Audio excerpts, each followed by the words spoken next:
Welcome back to the wellness show. जी हाँ, बात हो रही है अब अभी भी हेल्थ की बात हो रही है और अभी भी बल्दिश जो है वो आपको दे रही हैं कुछ मशवरे, कुछ एडवाइस और आपका जो क्वेश्चन है उसका जवाब देंगी। तो आइए देखते हैं क्वेश्चन क्या है और बल्दिश का जवाब क्या है।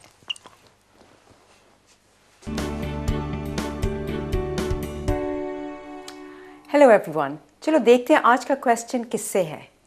मेरा नाम है शांतिलाल लालजी मक्कनवाडिया। मेरा कहने का मतलब है जिसको डायबिटीज़ है वो चावल खा सकता है या नहीं खा सकता है।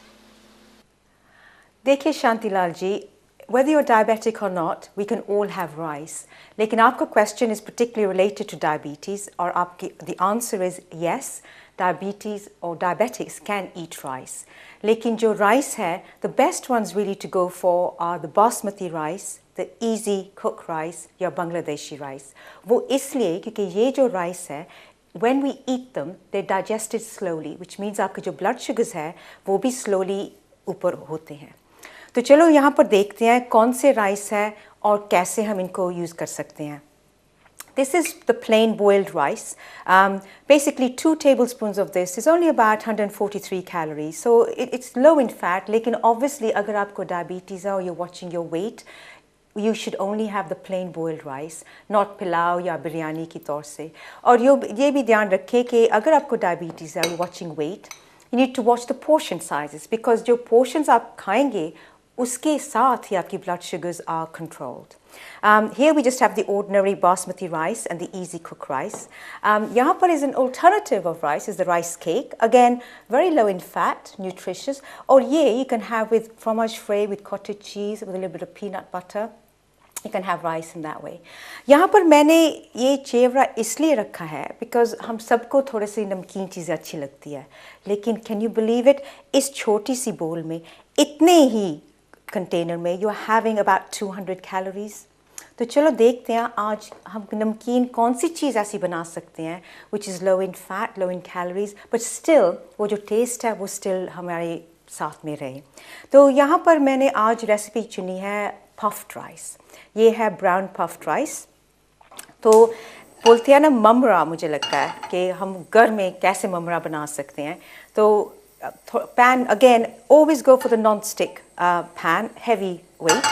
इसमें आप डालें 2 teaspoons of oil.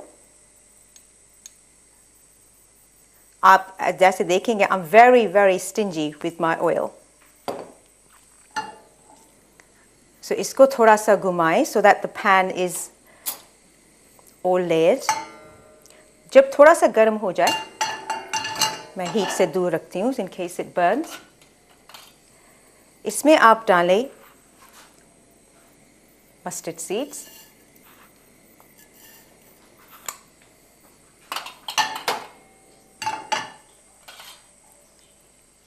फिर आप इसमें डालें जीरा,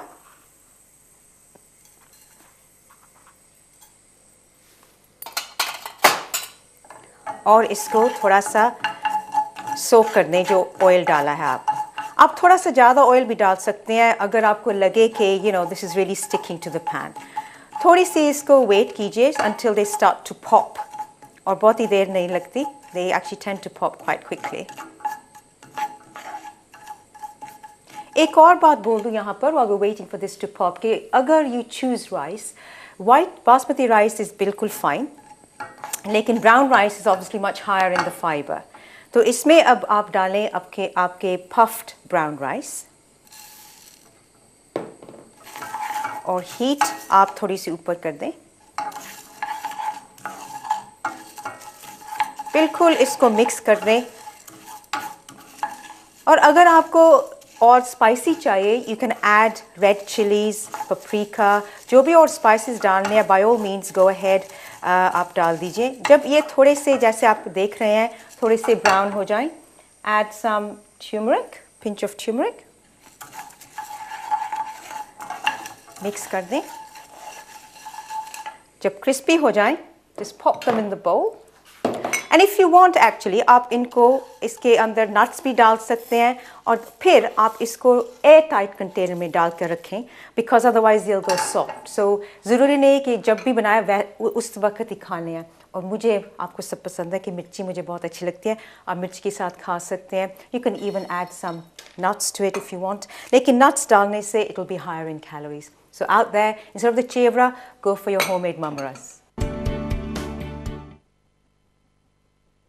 Lovely snack she has made, Baldish. Thank you so much. और अब बारी आती है हमारे जो हम बात करते हैं सोशल हमारे प्रॉब्लम्स हैं, इमोशनल प्रॉब्लम्स हैं, रिलेशनशिप के प्रॉब्लम्स, और उनके लिए हमारे पास दोनों मेहमान यहाँ पे मौजूद हैं. आपकी जानी पहचानी जो है हमारी आसमा सूत्र वाला बहुत दिनों के बाद आ जाई हैं, सोशल वर्क कर रहे हैं, बहुत एक्सपीरियंस्ड है लेडी. और thank you very much for joining us. We really missed you in our programme. Thank you very much Yasmin ji. और इसी तरह जो है सीमा भी हमारी अब रेगुलर हमारी गेस्ट हैं, और आपको मालूम है कि ये हैं काउंसलर भी हैं ईलिंग ब्रॉडवे अवार्ड की, और shadow cabinet minister for business and communities हैं, chairman of children hope foundation जो है उसकी भी ये जो है एक मेंबर हैं. तो आइए उनको भी वेलकम करते हैं. Thank you very much for joining us. Thank you जी. तो बात हो रही है आज जो ये भी एक बहुत बड़ा इशू है, और मैंने कहा कि ये लेटर जो है हम लोग आज डिस्कस करते हैं, और हमारे अपने व्यूअर्स से भी हम कहेंगे कि आप हमें बताइए कि इस मसले का, इस जो प्रॉब्लम का है, क्या सोल्यूशन होना चाहिए, क्या हल होना चाहिए. तो मैं अगर आप कहें तो मैं ये शुरू करूं लेटर जी. तो ये कहती है, hi I am in my late 20s and born and brought up in the UK. I feel like I haven't found the right person to marry yet and have been trying to find someone for a while now. My mom has suggested for me to get married to my cousin back home in Pakistan, and my cousin seems to be fine with it, but I'm not too keen to marry a cousin. My friend is also getting married from somebody in India, as she experienced this similar problem of finding the right person in UK. I feel confused and not sure what to do right now. अब ये इनको शादी की problem हो रही है, और जो है मदर ने सजेस्ट किया है कि आप बैक होम पाकिस्तान में अपनी कज़न से शादी कर लो, because she is now late 20s. आप क्या कहती हैं?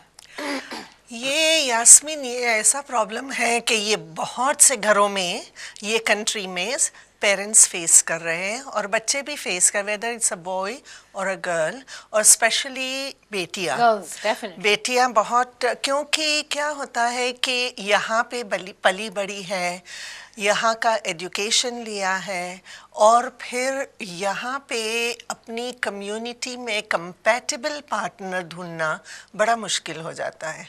क्योंकि या तो जैसे आप भी कह रही थी कि लड़के या पेरेंट्स पाकिस्तान जाके अपनी बहू ले आते हैं, या तो वो अपने दूसरी कम्युनिटी में कंपैटिबिलिटी बहुत आज बड़ा इश्यू है.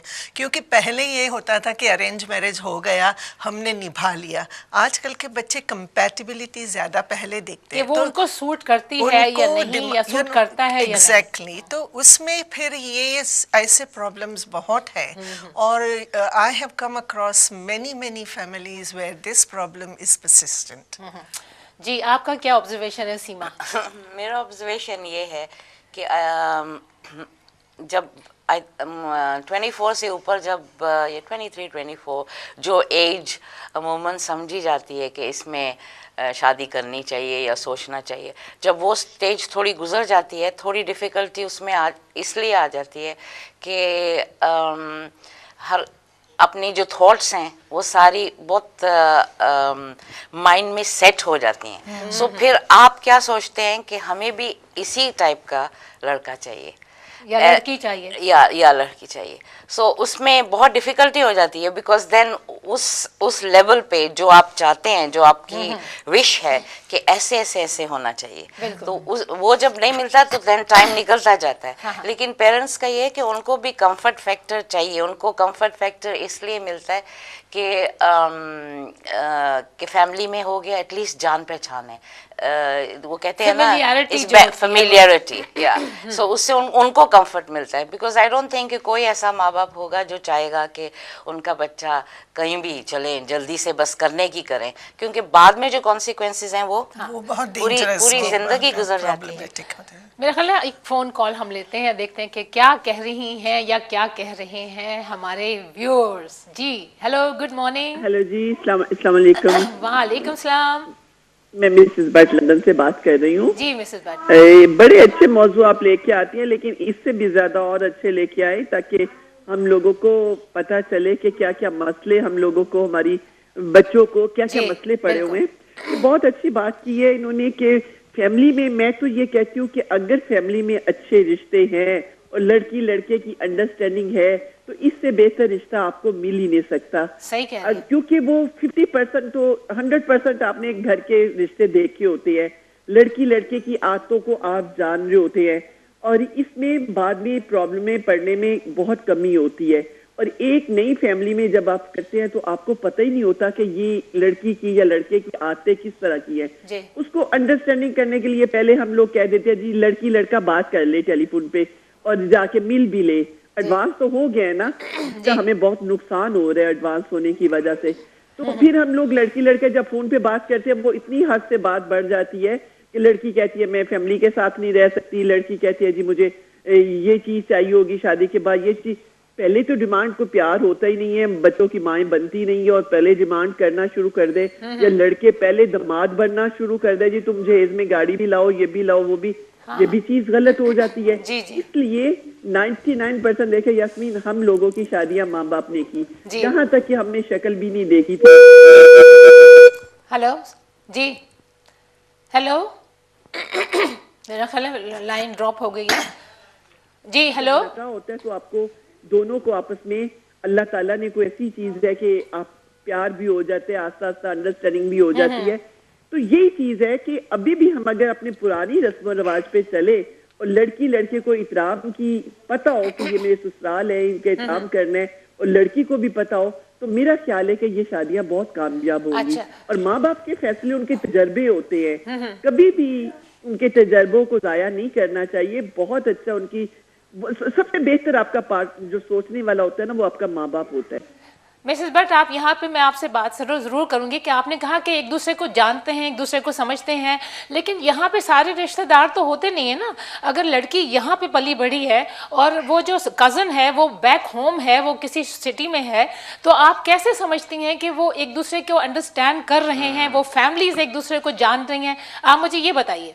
हाँ, ये आपने बहुत अच्छा क्वेश्चन, बहुत अच्छा सवाल किया है, क्योंकि हम लोग एक इस माहौल में रहते हुए हम एक विलेज में जाके वहां से शादी करके लड़की की ले आते हैं या लड़के की ले आते हैं, तो वो विलेज स्टैंडर्ड की होगी। लेकिन जो में जैसे अब लंदन से अगर हम लोग जाते हैं, लाहौर में जाते हैं, कराची में जाते हैं, तो वो तो स्टैंडर्ड चल जाता है हमारी लड़कों लड़कियों के साथ। लेकिन अगर विलेज में जाके हम इधर के लड़के की शादी कर दें या लड़की की, तो वो तो पहले आके परेशान ही हो जाएगा। जैसे हमारी यूनिवर्सिटियों में लड़के लड़कियां इकट्ठे पढ़ते हैं, इनमें वो इतराम, वो तमीज होती नहीं है। जैसे पाकिस्तान में लड़के को देख के ही लड़की शर्म कर लेती है या बात नहीं करने देते फैमिलियों में। तो ये इधर के लड़के जब मिलते हैं या लड़की मिलती है तो वो पहले तो शक करना शुरू कर देते हैं, जरूर इसका कोई चक्कर होगा इस लड़के के साथ। लेकिन वो चक्कर नहीं होता, वो उसकी क्लास फेलो होती है, वो शुरू से उनके साथ पढ़े होते हैं, शुरू से उनके साथ। ये बहुत बड़ी मिस्टेक, ये बहुत इश्यूज हैं। सबसे पहली मिस्टेक टेलीफोन लड़की का आ जाता है, तब वो बीवी शक करना शुरू कर देती है, ये कोई जरूर और इधर के बच्चे अगर गर्लफ्रेंड है तो है, अगर उसने शादी करनी है तो करनी है। लेकिन पाकिस्तान में या इंडिया में अभी भी रख रखाव बहुत है। ये आप बिल्कुल सही कह रही हैं। Thank you very much for your input in here. जी एक और हम कॉल ले लेते हैं। हेलो, अच्छा सॉरी, वो मेरा ख्याल है वो ड्रॉप हो गई, काफ़ी वेट कर रही थी। जी, इन्होंने जो है काफ़ी लंबी बात की है और बात जो की है, मगर ये कि वो एक आइडियल सिचुएशन पहले उन्होंने बताई। वो तो सही है कि जैसे ये बिल्कुल ये कॉलर ने बात कही कि parents always think the best for the children. ये नहीं है कि किसी बच्चे की शादी नहीं हुई तो चलो जो भी आया, लेकिन कभी कभी ऐसे भी सिचुएशन हमने देखे हैं। लेकिन ये सिचुएशन जो आज जो हमें क्वेश्चन है, अभी वो लड़की पढ़ी लिखी है या नहीं है वो हमें नहीं पता। लेकिन हम ब्रेक लेते हैं और ब्रेक के बाद इसको will continue with this topic and we would like to have your input into this discussion. लेकिन हम यहाँ पे लेते हैं छोटी सी ब्रेक के बाद हमारा और आपका फिर साथ होगा, so stay tuned.